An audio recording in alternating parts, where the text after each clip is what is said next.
On dit que le mois de septembre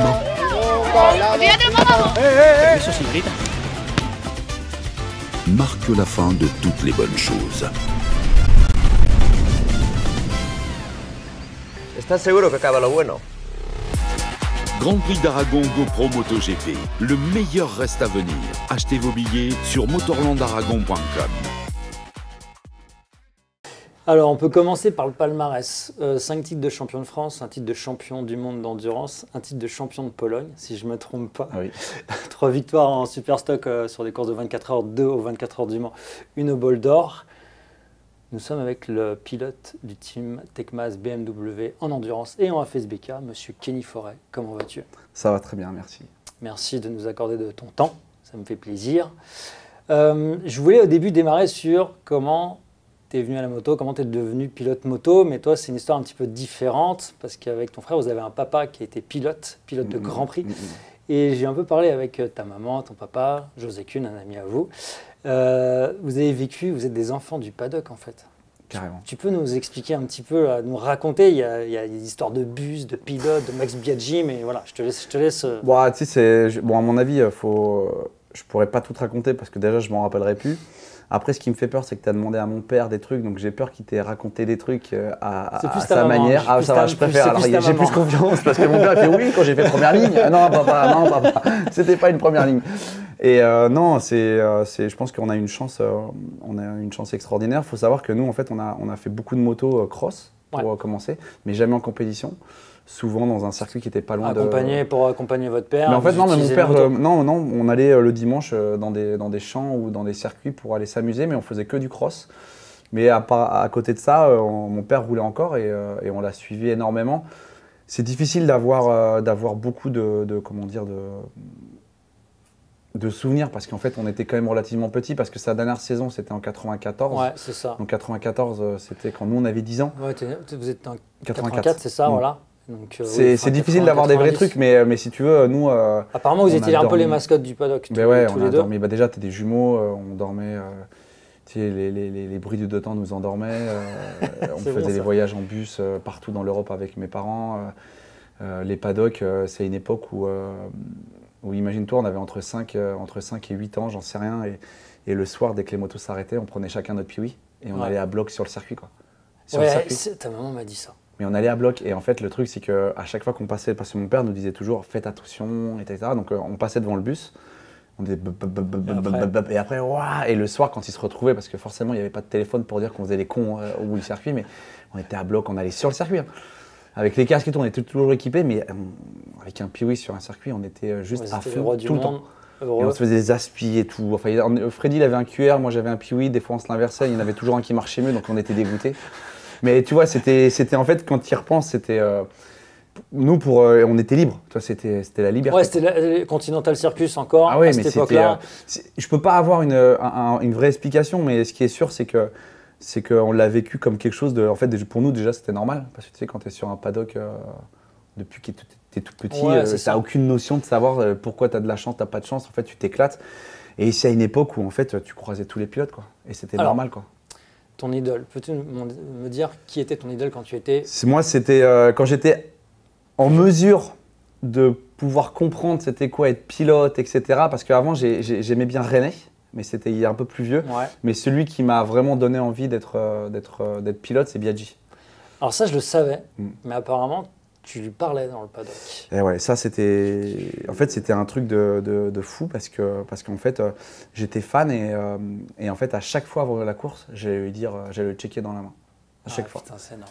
Et j'y allais tout le temps, à chaque fois avant la course et jusqu'au moment où en fait forcément hein, quand tu reviens tout le temps, ils commencent à te connaître. Hein, donc, et jusqu'au jour où en fait, alors c'était compliqué parce que tu es à 8 ou 9 ans ou 10 ans, tu parles pas anglais. Hein. Donc quand il t'arrive, et je me rappelle, je lui apporte un dessin parce que j'ai acheté tout ce qui était possible. Dès que j'ai sur un paddock, vous aviez une chambre en commun, ouais. Mais tout était pour Biaggi, c'était toi qui mettais les posters. Ouais, je mettais des trucs de partout de Biaggi, etc. Et je me rappelle, dès que j'allais sur un paddock, l'idée c'était de trouver un truc que j'avais pas de Biaggi. Mais j'ai acheté tous les t-shirts, hein, tout ce qu'il y avait. Il y avait des multitudes de choix parce qu'aujourd'hui tu as des trucs des teams, mais avant c'était des trucs spécial pilote, c'était trop bien. Max, et c'est ça, mais ça te déchirait. Et c'est marrant parce que c'était pas un pilote de 500 de MotoGP, quoi. Non, C'est-à-dire que j'étais fan d'un pilote, et avec du recul, je sais pas pourquoi. À l'époque, je pense qu'il y avait quand même plus d'importance sur le 250. Je pense qu'il y avait plus d'ampleur à l'époque. Et voilà. Et puis un jour, je ramène un dessin à Donington. Tu vois, ça, je m'en rappelle. Je ramène un dessin et je vais pour lui faire signer. Et il me regarde. Il me fait « Waouh, mais tu les as eu ?» Enfin, il m'a dit ça en anglais, je sais pas quoi, j'ai rien compris. Et là, il dit « Attends, bouge pas ». Et là, il va chercher sa copine. Bah, c'était une Française. Coup de bol. Et là, il me dit, ouais, il veut juste savoir où t'as eu les trucs, etc. Je fais, bon, moi, laisse tomber. Je dis, ouais, mais je les ai eus, je peux lui montrer, tati tata. Et en fait, je suis rentré dans son camping-car, il m'a montré vite fait les trucs. Alors, ça, bizarrement, j'ai pas de souvenir. Mais j'ai réussi à lui avoir les trucs, etc. Et puis, toute l'année, allez, tu sais, c'était salut Kenny, allez, je disais bravo, allez Max, etc. Mais tu sais, des trucs tout bêtes. Et après, mon père a arrêté les Grands Prix, donc ça s'est arrêté très peu de temps après. Mais voilà, quoi, je me souviens vraiment de cette année, la dernière et l'avant-dernière année où en fait, pour moi, non, c'était 94 et 95. Parce qu'en 94, il était en 500 et là, il n'avait pas été champion du monde. C'est sa première année qu'il était champion du monde. Ouais, mais il gagne la première course voilà. en 500. Non, je te parle de mon père, 94. Ah oui, j'étais sur Mike Biaggi, parce que c'était plus tard, c'est 98. sur les dates. Et en fait, moi, j'ai vraiment suivi Biaggi de 94 et 95. Ouais. Et après, on est parti des Grands Prix. Donc, et après, les années d'avant, j'ai plus trop de souvenirs. Juste pour terminer sur cette époque-là, ton père avait un bus, tes parents avaient un bus. Apparemment, tous les pilotes venaient prendre le café. Et apparemment, vous étiez comme ça à écouter, quoi. Est-ce que c'est pas là que ça a peut-être démarré pour vous? Là, tu vois, ça, j'ai pas de souvenir. Ok. Ça, j'ai aucun souvenir. Mais si tu veux, pour nous, faire de la moto, c'était. Alors, c'est étrange parce qu'on a fait. À cette époque-là, on savait pas ce que c'était le bitume, quoi. C'est-à-dire qu'on voyait mon père rouler sur les circuits, mais nous, on faisait que du cross. Et c'était le dimanche pour nous amuser. Mais il n'y a jamais eu, genre, il faut que tu roules, il faut que vous fassiez de la moto. En fait, on faisait ça vraiment simplement pour nous amuser. Mais alors, comment c'est venu de vouloir faire de la compétition En fait, ça a commencé tard, parce que là, je te parle des époques où on roulait. Et nous, on a commencé en 2001. 2001, c'était, on avait... Alors, tout le monde dit 2002. Moi, je me suis préparé, tu m'as dit, c'est 2001. Explique pourquoi, s'il te plaît. Alors, c'est après que c'est venu. C'est plus dans les années 2005-2006. C'est parce qu'en fait, on était tellement, à un niveau qui était relativement pas très haut. Parce qu'à l'époque, on en reviendra certainement après, mais tu sais, à l'époque des deux temps, il y avait certaines motos et il y en a qui ne marchaient pas. Et mon père a forcément acheté les motos qui marchaient le moins. Donc en fait, pendant 4 ans, on a galéré comme pas possible. Ouais. Et en fait, on en avait presque honte. Donc on essayait d'enlever les années de galère. Donc au lieu de dire 2001, on disait non, 2002, 2003, on a commencé tard. Hein. Okay, avant, c'était hors taxe. Toi, c'était le truc, non mais ça n'a pas existé avant. Tu sais, on voulait l'enlever de la tête tellement c'était quelque chose de débile. Et d'ailleurs, vous avez commencé, quand je parle de bus, c'était pas à dire que vous aviez beaucoup d'argent, justement, c'était de la bricole, tout ça. L'époque, c'est ça. Mon père, ce qu'il faut s'imaginer, c'est qu'il a fait les Grands Prix 500, donc ce qui correspond au MotoGP aujourd'hui, mais ça n'a jamais été son métier. Ouais. C'est-à-dire que ça a été, il faisait ça l'été, et l'hiver, il était carrossier dans une carrosserie. Donc en fait, si tu veux, c'était à l'époque où tu pouvais être pilote privé et à la fois être pilote en Grand Prix, quoi. Ouais. Et en fait, il avait son bus qu'il avait fait avec son père, qu'il avait acheté, mais des prix où je te parle même pas parce que ça devait être dérisoire pour ce qu'on a aujourd'hui. Et en fait, si tu veux, ça a toujours été dans la démerde. Moi, personnellement, je sais que mes parents ont parfois, quand il était en Grand Prix, mon père gagnait quand même un peu d'argent avec les Grands Prix. Mais c'était gagner de l'argent, quand je dis ça, c'est-à-dire que tu vivais correctement. Ça ne veut pas dire que tu achetais des trucs à foison, toi. Oui. Et en fait, nous, la chance qu'on a eue, c'est qu'entre le moment où il a gagné un peu de rond, entre guillemets, quand il était en Grand Prix en 500 et les années d'après, parce qu'il y a eu plus d'années après quand même, et en fait, nous, on n'a jamais vu la différence. Alors que pourtant, je pense que financièrement, ça a été très dur. Ça a été tendu. Donc, c'est ça qui était trop bien, c'est qu'on vivait dans un truc où on était chanceux de vivre dans cet univers-là. Mais par contre, nous, dès le moment qu'on avait 2 piouis, ça allait, quoi. Ouais. Mais en revanche, après, quand vous avez commencé la compétition, c'était la démerde quand même. Ouais, bah oui, parce que déjà, si je t'explique comment ça s'est passé, tu vois le FSBK aujourd'hui. Oui. Tu vois le Moto 3. Ouais. Donc là, aujourd'hui, il y a une trentaine de pilotes, on en est super contents. Nous, quand on a commencé, il y en avait 50. Et il n'y avait que 40 places. Tu vois. Et je m'en rappelle, alors je ne veux pas me tromper sur les dates, mais peut-être un mois avant la première course, mon père revient, donc on avait 16 ans. Mon père revient un soir, il fait « Bon, vous voulez rouler ?» Comme ça. En vitesse? Bah on fait « Ouais ». Ouais, parce que je viens d'acheter une 125 RS. Ça tombe bien. On était en 2001, de 91. Donc déjà, tu as 10 ans direct. Il dit, ah, t'as pas commencé, déjà, tu as une épine dans le pied, toi. Mais nous, on fait, ah ouais, il dit, on va rouler demain, Carole. Ok. Donc là, on arrive à Carole. Mon père, il avait sa moto, c'est une vieille moto à lui. On était derrière. Et là, on n'avait jamais roulé. Quand je dis jamais roulé, on a pris un casque à l'arrache, un cuir à l'arrache, des bottes à l'arrache. On part à Carole avec un 2 temps. Mais un 2 temps, une 125 2 temps, c'est une vraie moto de course. Ouais. Nous, on n'avait jamais mis les pieds sur une moto. On part, première séance. Alors déjà, mon père, il fait « vous me suivez ?» etc. Il fait 2 virages, il met à bloc, il se barre tout seul sur la piste. À bloc, rien à main. Pareil, Freddy et moi, il nous avait jamais entendu. Parce qu'on avait une moto pour 2. Et ben on fait pourquoi? Ah, il me dit, vous n'avez pas roulé assez vite. Je fais, papa, on n'a jamais roulé sur la piste. Et là, il se barre, il n'avait rien à faire. Il attaquait, nous, on était là. Deuxième séance, avec Freddy, on arrive à mettre le genou par terre. Mais t'imagines, on n'avait jamais roulé. Nous, le seul truc, c'était de mettre le genou par terre. Mais à l'époque, on ne disait pas pour mettre le genou par terre, il faut déhancher, il faut sortir les fesses. Ouais, nous, on rentrait dans le virage, il était comme tu claques la moto et tu vas. Et on fait première journée comme voilà, on fait une journée, enfin une après-midi, parce que c'est le truc ouvert à Carole, etc. Et on en refait une deuxième, mais il a plu à moitié, on n'a pas roulé. Et là, mon père, il fait bon, bah, on va aller au Mans. Mais comment ça? En fait, c'était que des décisions comme ça à chaque fois. On va aller au Mans. Et en fait, on lui dit non, mais ça serait bien qu'on aille rouler un peu avant quand même au Mans. Donc on a la chance, on trouve une journée pour aller rouler avant. Et là, après, il dit allez, on va à la course. Direct. Ah ouais, donc en fait, vous, ça a été. Quand on est arrivé sur le paddock, tout le monde a vu les fils forêts arriver. Tout le monde s'est dit bah là, on est mal, parce que mon père, à l'époque, il avait une réputation. C'était quelqu'un qui était un des meilleurs pilotes français. Ça va ouater, etc. Ah bah mec, je t'explique. C'était l'enfer. C'était l'enfer, parce que mon père, lui, c'était du genre. Bon, moi, quand j'ai commencé, j'étais tout seul. Donc vous serez tout seul aussi. Donc la mécanique, c'est vous. Je sais, papa, Freddy, il faisait bac pro mécanique moto. Moi, je fais pas de bac pro, moi, je sais pas démonter une moto. Il fait, bah, tu vas faire comme tout le monde, tu vas apprendre. Tu te démerdes. Et là, on démontait nos trucs. On nous aidait, bien entendu, on nous encadrait le truc. Mais c'était. Et en fait, on a fait que ça. On a commencé comme ça. Et après, voilà, après, c'était parti, quoi. Pour te dire, moi, je fais 29e à la première qualif. Freddy fait 40e. Dernier qualifié, sauf qu'en fait, il était 41e, pas qualifié, mais il y a un mec qui se casse la gueule, il casse le moteur, il peut pas rouler, donc en fait, il roule. Et l'histoire qui est magique, c'est qu'on tombe, Freddy et moi, au même endroit, etc. D'accord. Et moi, j'avais pas reçu mon casque, j'explose, parce qu'en fait, on n'avait pas le droit de tomber. C'était la règle, si on n'avait pas d'argent, il fallait pas tomber. C'était, ouais. Tu vois. Et en fait, Freddy, il tombe, à droite du circuit, moi à gauche. Moi, je tombe sur la tête, je le sens, j'enlève le casque, je vois un truc comme ça, mais c'était le casque de mon père. Ouah, mais je l'ai remis dans la housse et je l'ai mis au fond du bus. Je l'ai mis au fond du bus et j'ai jamais dit à mon père. Il l'a jamais dit. Bah, c'est ma mère qui l'a dit. Il l'a su entre temps. Oui, il l'a su parce qu'en fait, je l'ai caché. Mon frère, il a attendu parce que lui, il roulait en 2,50, mon père. Ouais. Donc en fait, on a attendu qu'il parte pour sa course. Pour ramener les motos. Moi, par chance, ma moto, elle avait rien. Celle de mon frère, elle était pleine de gadou parce qu'il était tombé dans l'herbe. Donc du coup, il a fait quoi? Il l'a passé au jet d'eau, il a fait en sorte qu'il n'y avait rien abîmé. Et en fait, quand lui, il est arrivé, il a fait « Oh, franchement, ça va, il n'y a pas de dégâts. » Mais en fait, on avait tout nettoyé, on avait tout pour faire en sorte que la moto soit nickel. Et c'est ma mère qui a dit le soir « Oui, Kenny, il a cassé un casque et tout. » Et en fait, il n'a rien dit. Mais c'est juste qu'on ne disait pas, toi. Enfin, il fallait... Il était autant, il a tout donné ce qu'il pouvait pour qu'on roule, mais des fois, je peux dire que tu fais ça aujourd'hui, tu vas en prison. Je pense aussi, ouais. Après, il y a eu toute la carrière derrière. Il y a eu tout ce qui est championnat de France, Coupe GSXR. Moi, ce que je veux savoir, c'est donc ta première course de 24 heures, c'était en 2000. Attention, parce que maintenant, avec les dates, je ne sais plus si je dis des bêtises. J'étais remplaçant en 2007 et 2008. 2008, ouais. Avec le Junior Team. Ouais. Course de 24 heures.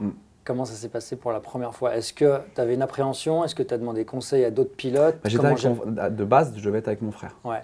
Et tu sais, moi, je traînais toujours avec les... j'avais rencontré par le biais avec ma cousine, tout ça, de Guillaume Dietrich. Ouais. Après, on était très potes avec Julien Dacosta. Et en fait, très rapidement, on s'est fait potes avec les pointures de l'époque. Mais c'était vraiment... Déjà, pour moi, c'était un rêve. Hein, tu sais, quand tu me disais j'allais être pote avec ces gens-là, avec Vincent Philippe, avec Mathieu Lagrive, rien que de parler avec eux, à cette époque, c'était des pointures, c'était les meilleurs de l'endurance, etc. quoi.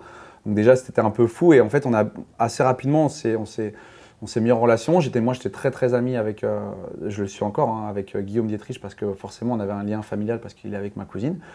Et en fait, c'est comme ça que j'ai appris l'endurance. Mais à la base, la première course d'endurance, je devais être avec mon frère en équipe. Et lui, ça faisait déjà 4 ans qu'il roulait en 1000. Il pouvait il t'expliquait. Et en fait, mais sauf qu'il se blesse la première course de l'année, il ne peut pas faire les 24. Et je me retrouve là-dedans, dans ce truc, sans aucune expérience. Et première année en 1000, tu sais, je me dis, bah là, tu sais, moi je m'étais mis derrière les épaules de mon frère, comme si c'était un grand frère, en disant de manière, c'est lui le boss. Donc il va faire le job et puis moi je vais regarder ce qu'il fait, quoi. Et j'ai beaucoup galéré et puis on en a reparlé il n'y a pas longtemps, mais il m'a beaucoup aidé apparemment à cette époque, mais je ne m'en rappelle plus. Et en fait, je fais la pole en stock. Je me rappelle qu'à la première qualif, c'est la première fois qu'on me met un pneu qualif, j'étais plus rapide que la moitié des pilotes au CERT avec la stock. Il y a 2-3 pilotes au CERT, j'étais plus rapide. Bon, ils ont roulé plus vite que moi la deuxième qualif. Mais en fait, toi, c'était. Mais à la première qualif, moi, je découvrais tout, quoi. Et puis là, ils me disent, bah, tu prends le départ. Ok. Bah, je dis, bah, ok, d'accord, let's go, quoi. Et je prends le départ. Et je me rappelle, je suis 7-8, il se met à pleuvoir, tout le monde rentre. Et moi, je rentre pas. Je sais pas pourquoi, j'ai pas envie de rentrer. Et là, je me rappellerai toujours, je rentre dans la Dunlop, je lève la tête et je vois marqué, genre, sur l'écran géant, P1, Kenny Forêt avec la 72 la stock. Et là, je fais, waouh! Je suis en tête des 24 heures du Mans. Premier truc, je fais, voilà, c'est quoi ce délire?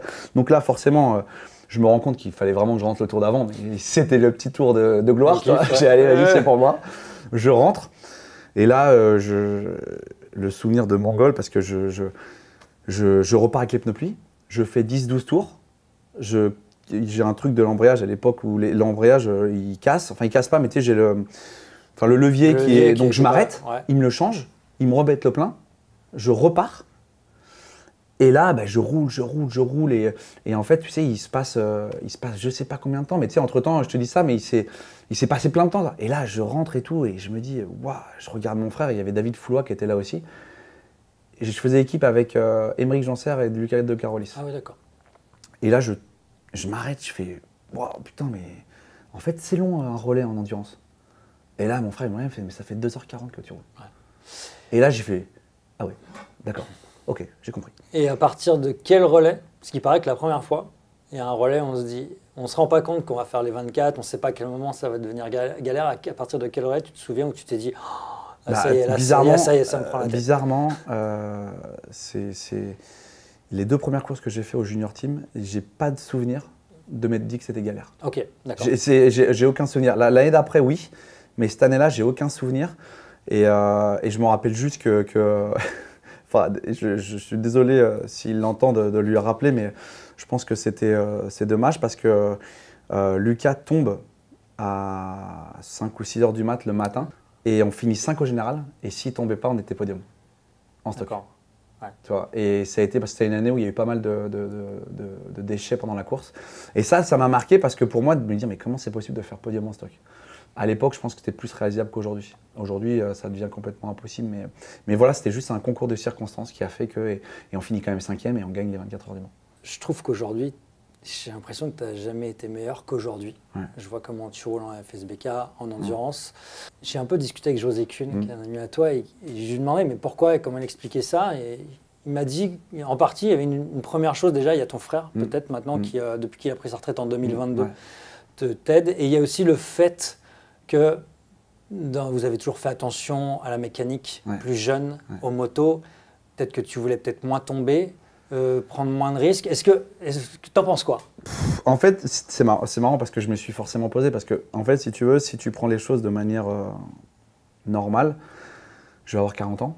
Quand je vois comment je roule aujourd'hui, à 30 ans, à 25 ans, j'aurais dû être meilleur. Et ça veut dire que si j'aurais été meilleur que je suis aujourd'hui, à 25 ans, je me dis, bah, des fois, j'aurais peut-être une carrière qui aurait été différente et peut-être ailleurs aussi. Tu vois ce que je veux dire?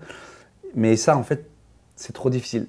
Avec le temps, ce qui est sûr, c'est que pour moi, ce qui m'a empêché d'évoluer, ça a été de 2009 à 2010. Parce qu'on a eu, il y a eu j'avais été tu sais, au GMT et j'étais chez Kawa en 2009 parce que juste après le Junior Team en 2008, j'étais directement chez Kawa officiel en 2009 et après je suis passé en 2010 au GMT. Et en fait, à ce moment-là, ils ont choisi de partir chez un autre fabricant de pneus qui ne fonctionnait pas. Et en fait, moi qui tombais jamais, j'ai fait que de tomber. Et en fait, j'ai perdu complètement confiance. Mais quand je dis j'ai perdu confiance, c'est tellement j'ai perdu confiance que en fait, j'avais plus envie de remonter sur la moto. J'avais peur, mais par contre, je ne le montrais pas. Et en fait, je pense que là où j'aurais dû en fait exploser, c'était cette période-là.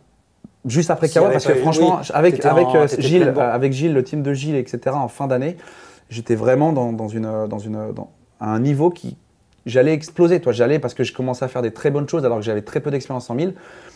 J'ai jamais eu le fait de team amateur en endurance, c'est-à-dire que j'ai fait junior team et après que des teams officiels, quoi. Ouais.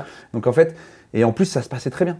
Et en fait ça m'a tapé sur la tête. Et là, tu vois, à ce moment-là, de ma carrière, je pense que j'aurais eu quelqu'un à côté de moi Ouais, qui m'aurait aidé. d'accord. Ça m'aurait certainement permis revenir à mon niveau, mais je me suis fait tout seul en fait. Et je pense que ce qui m'a aidé, c'est la première remise en question, ça a été le GMT quand je me suis fait virer alors que j'avais fait une très bonne saison. Et là, j'ai pas compris. Après, bon, voilà, il avait envie d'essayer quelqu'un d'autre, ce qui en soit complètement normal. Aujourd'hui, je lui en veux plus pour ça, il n'y a pas de souci. Mais moi, j'ai eu beaucoup de mal à T'as pas comprendre. accepté, hein. J'ai pas accepté parce que. Mais après, j'ai accepté certainement pour toutes les années où il aurait pu me virer et qu'il l'avait pas fait. Ok, Tu vois ce que je veux dire? d'accord, ouais, J'ai je pris vois. la chose comme ça. Je me Ouais, suis ouais. dit, il m'a viré là, mais en fait, c'est peut-être toutes les autres années où j'ai pas été assez bon. Et c'est l'accumulation de choses que même si là je suis bon, en fait, Et puis après, c'est le sport. Hein, tu sais, le sport, moi je suis pas Oui, team ça manager. change du Hein, jour c'est pas au moi jour. qui, Oui, bien sûr. Et en fait, là, le fait de passer chez BM là, ça a été un premier déclic. Directement. Et je pense que le deuxième déclic, clairement, c'est que je pense qu'avec le recul, j'étais quelqu'un qui n'avait pas forcément beaucoup confiance en soi. Ok. Mais je pense que j'ai toujours eu ce petit truc. Tu sais, par rapport à mon frère, par exemple, si on peut se comparer, c'est que lui, ça a toujours été plus un bosseur que moi. Et moi, je m'adaptais souvent par rapport à ce qu'il faisait, toi. Ok. Mais sans pour autant forcer autant que lui pouvait forcer. J'avais peut-être des manières un peu plus faciles, mais sauf qu'à la fin, on roulait pareil. Mais sauf que moi, je pense que je travaillais beaucoup moins. Et le jour où il a arrêté, ça a été peut-être le troisième électrochoc. Et en fait, c'était un peu comme s'il m'a donné toute sa confiance. Le fait de le voir, le fait d'être à côté de moi, le fait de me rassurer parce qu'il voyait comment je fonctionnais, etc. Je pense que ça m'a redonné cette confiance. Et puis après, tu as l'expérience. Hein. Plus tu es vieux, plus tu vois les choses avec du recul. Donc, Puis il y a cette année 2022, je pense qu'elle a été très particulière pour toi. Ouais, Il y a eu un basculement, c'est que ça a démarré, ça a été un début de saison FSBK qui a été très, très compliqué. Normal, au début normal. Bah, et c'est non, mis, et après, les noms, ça a t'as été perdu une des catastrophe. points. Ouais. Et alors, je ne sais pas si tu pourras m'en parler, tu m'en as parlé. Ouais. Tu as eu un moment où tu as fait un tour de vélo un jour où tu n'étais pas bien. Moi, j'ai pleuré pendant 20 bornes.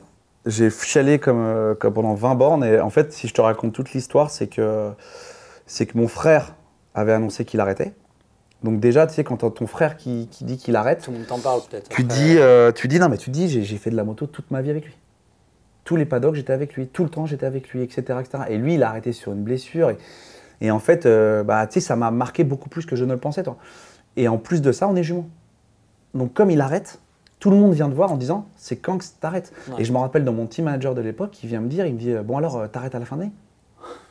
Alors que j'étais encore en train de... Et c'était allé non avant que ça parte en live, Oui, toi. mais tu jouais le titre. Et en fait, il n'y t'étais- avait que des trucs comme ça. Et moralement, en fait, ça commençait. Et puis moi, je suis toujours été quelqu'un qui avait tendance à toujours tout garder pour moi. Et tu sais, je partais en live, toi. Franchement, j'étais en train de perdre tous mes moyens. Clairement. Et en fait, je suis descendu, mais vraiment, j'ai touché le fond. Je me rappelle parce qu'on a été faire un foot avec mon équipe pendant un track day BMW. Et en fait, à cette époque-là, ils savent que quand je fais un sport collectif, je suis mauvais joueur, quoi. Mais sauf que là, j'étais mauvais joueur, plus le moral dans les chaussettes. Ouais, donc Et j'en suis devenu insupportable. Ça veut dire qu'en fait, ils voulaient me faire, parce que ça les faisait rire de me faire craquer. Sauf qu'eux ne savaient pas que c'était voilà, pas le moment. Ils ne savaient pas que C'était pas le tu moment. vivais, quoi. Non, je savais pas, parce que forcément, tu sais, il n'y a que toi qui peux comprendre, parce que tu ne demandes pas aux autres. Et voilà, t'as personne qui te comprend, t'as personne qui. Pourquoi tu veux te plaindre? T'es dans un team officiel. Enfin, tu vois ce que je veux dire? C'est tous ces trucs-là, c'est impossible à en parler à quelqu'un. Et là, ils m'ont fait craquer. Et après, en revenant en vélo, j'avais 15 bornes à faire. Et là, je me suis lâché complet. J'ai essayé de dire des trucs à mon ingénieur la veille, parce que la veille, on avait été faire des tests. Tu sais, je te dis des bêtises, mais je disais, ouais, non, mais laisse-moi rouler parce que j'ai besoin de me rassurer, en faisant un chrono. Et lui, il me disait, ouais, mais je sais ce que tu veux juste prouver que tu es aussi vite que les autres. Mais en fait, non, il n'avait pas compris non plus. Je voulais juste rouler vite parce que là, j'étais dans une période de ma vie où j'avais envie de m'amuser et de rouler vite parce qu'on sait très bien qu'un pilote, il s'amuse aussi parce qu'il roule vite. Bien sûr. Et il n'a pas compris. Et plus ça le lendemain. Et là, en fait, tu sais, le blackout. Hein. Et en étant franc avec toi, c'est la première fois où j'ai compris à quel point quelqu'un peut partir en dépression. Ok, oui. Parce que pour moi, la dépression, j'ai comme De chaque l'extérieur, mec qui a de t'as la toujours fierté en vu disant ça. ouais, Alors, c'est pas- ça n'arrive et qu'aux bah là, autres. je me suis Tu dit, dis, ça peut- si j'ai pas la capacité de tourner la page, je peux broyer du noir pendant 6 mois, quoi. Et là, en fait, je reviens. Je pense que ça me fait du bien et arrive Pau. Et tu te rappelles, je sais pas si tu te rappelles, c'était l'époque où il avait fait trop chaud. Si, si, Donc, il a fait très très chaud. Je me Voilà, rappelle. et en fait, bah là, j'ai un problème technique à la course d'avant qui m'empêche de marquer de points. J'étais à 40 points, etc. Et là, j'arrive à la Est-ce course. qu'il n'y avait pas eu de qualif d'ailleurs? Il n'y avait pas eu de qualif, donc j'étais 3e. Et là, je vois que De Bise casse son embrayage Ouais, sur la c'est ça. truc. Et là, bah, je regarde, je vois Alan qui devait presque gagner, quoi. Et là, je sais pas pourquoi, je me dis celle-ci, elle est pour moi. Et en fait, cette victoire-là, Elle a fait basculer. elle a tout fait basculer parce qu'en fait, elle m'a fait revenir sur les bons rails, malgré que j'étais toujours un peu moins vite que Valentin, parce que cette année-là, de manière, Valentin était plus rapide, sauf qu'il faisait trop d'erreurs. Et en fait, ça m'a remis sur le bon rail. Et puis là, je suis rentré focus. Et puis voilà, Freddy était là, c'était la première année qu'il était là. Et c'est monté en puissance. Et on avait un plan, et le plan a marché Jusqu'au Castellet. jusqu'au Castellet. Et tu arrives au Castellet, enfin, c'est le. Qu'est-ce qu'il te dit sur la grille? C'est. Parce que t'imagines le c'est quoi, truc, en fait. c'est quoi? C'est sur la course 2, c'est ça? En fait, ça se joue sur la course 2 et c'est celui qui finit devant qui est champion. Ouais, c'est ça. Donc, et en fait, c'est ce que j'expliquais aux gens, c'est que tu es chasseur toute l'année, Et là, tu gagnes la première course, lui fait une erreur, et là, tu dois le battre, sauf que tu l'as jamais battu de l'année, parce que tu as toujours fini derrière lui. À chaque fois que tu as gagné, c'est parce qu'il n'était pas là, ouais. ou alors il a fait une erreur. Donc tu te dis, il faut que je le batte, mais sur le papier, il m'a toujours battu. Et là, je peux regarder la photo du podium quand je gagne la première course, et j'ai jamais rigolé. J'étais là, j'avais le sourire, et je pensais déjà à la deuxième manche, je fais, mais là, mec, comment je vais faire? Comment je vais faire? Et en fait, je me rappelle, je rentre dans le box déjà pour commencer, je vois toute mon équipe qui était, je pense, en bad autant que moi. Je leur dis juste, ouais les gars, on a rêvé ça depuis le début de l'année. Il y a 3 mois, on était en train de bader parce qu'on était à 40 points. Et là, mais tu sais, je l'ai dit, mais j'étais tout au-dessus. Et là, je m'habille, je vais sur l'après-grille, etc. Et là, je suis comme ça. Et je me dis, wow, putain, ça va être bordel, ça va être chaud. Tu sais, stressé à mort, toi. Ouais. Et Freddy vient me voir. Et il me dit, n'oublie pas pourquoi tu te lèves tous les matins. C'est tout con, hein. Non, ouais, mais. Et en fait, tu sais quoi? C'était comme si tout d'un coup, t'es dans une maison. J'aime bien les maisons parce qu'avec la KF Academy, on fait beaucoup d'allusions à ça. T'es dans une maison. L'école de formation Voilà. pour les minots. Toutes les portes sont fermées, tous les volets sont fermés, tu vois rien. Et tout d'un coup, tout le monde ouvre les volets. Et là, tu vois le soleil et tu fais ah. Et là, je te jure, il m'a dit ça. Ça a basculé. Et je me suis dit, mais putain, mais en fait, je cours pour ce genre de moment. Je cours pour vivre des moments aussi intenses que ça. Donc en fait, tu as juste à te donner à 100%, et puis ça marchera ou ça marchera pas. Et avec le recul, on gagne la course, on est champion, mais avec le recul, même maintenant, je me fais flipper à avoir été aussi confiant pendant la course. Parce que tu sais, cette histoire de points de meilleur temps en course, Oui, tu prends, Et en tu fait, prends un point, ouais. je les laisse partir. Je me prends 1 seconde et demie, et je reviens sur eux pour faire un putain de chrono. Enfin, quoi. un chrono. Et ça marche. Et après, tout on ce que roule t'avais ensemble, appliqué a fonctionné. Et tout ce que j'avais pensé dans ma tête, tout a marché à merveille, quoi. Et après, j'avais pas prévu qu'il tombe, mais j'avais ce point-là. Et ce point-là, en fait, ça pouvait donner tout son sens pour la finale. Ça a changé Et tout. finalement, il tombe en voulant me doubler. Je le vois par terre. Alors, t'imagines-toi, c'est la première fois de ma vie où je crois que j'ai failli avoir les larmes aux yeux en roulant. D'accord. Ah, C'est monté. Tu savais. C'est monté comme Et ça. avec tout ce que Non, parce t'avais que je vécu. savais, parce que quand je l'ai vu tomber devant moi, je me suis dit, mais je suis champion. Parce que je finisse 1, 2, 3, 4, 5, de toute manière, Oui, je suis oui. devant lui. Donc, et c'est monté, je te jure, c'est monté de ouf. Ouais. Et là, j'ai fait, non, on gagne la course. Parce qu'il y avait Alan derrière moi. Et j'ai dit, on gagne la course. Ouais, tu veux être On reste sérieux, on champion, gagne la gagner course. la course. Et là, les émotions, c'est. Tu sais, même si l'an dernier, j'ai été champion, etc., et que je pense que c'était une Ouais, de ouais. mes meilleures années, mais Mais pour ça a été d'autres particulier, raisons. celle-là. Mais celle-ci, je pense que pour revivre ce moment aussi intense, et c'est là où tu te dis que le sport, il est beau, c'est pour ce genre de moment, parce que c'est des émotions. J'estime que pour trouver déjà des émotions où tu gagnes une course, les mêmes émotions, je ne sais pas comment ça va être possible, mais quand c'est encore plus l'accumulation de tout. Tu sais, quand j'étais champion du monde, Ouais. tu le sens venir. Parce qu'en endurance, tu sais, si tu as des faits de course, ça Oui. se trouve, tu le sais à 10h du matin Oui, que tu vas être exactement, champion du tu monde. sens- si Donc, tu en restes fait, en pays, c'est que ça c'est va. pas, c'est pas pareil. c'est un bonheur parce que d'être champion du monde, c'est quelque chose, c'est un rêve de gamin. Quand j'étais gamin, jusqu'en 6e, 5e, je marquais champion du monde moto sur qu'est-ce que tu vas faire plus grand, quoi. Et toi, quand tu es champion du monde, c'est symbolique, quoi, ça. Ouais. Mais là, c'est ok, c'est le championnat de France, c'est pas un championnat du monde, mais pour moi, c'était là, je dis, waouh, là, c'est too much. Kenny, merci pour Bah, ces de rien. confidences, c'était fantastique. Je pense que tu m'as donné le sourire tout au long, donc merci à toi pour le temps que tu nous as accordé. Et Avec plaisir. je te souhaite le meilleur pour la suite. Merci beaucoup. Ciao. Ciao.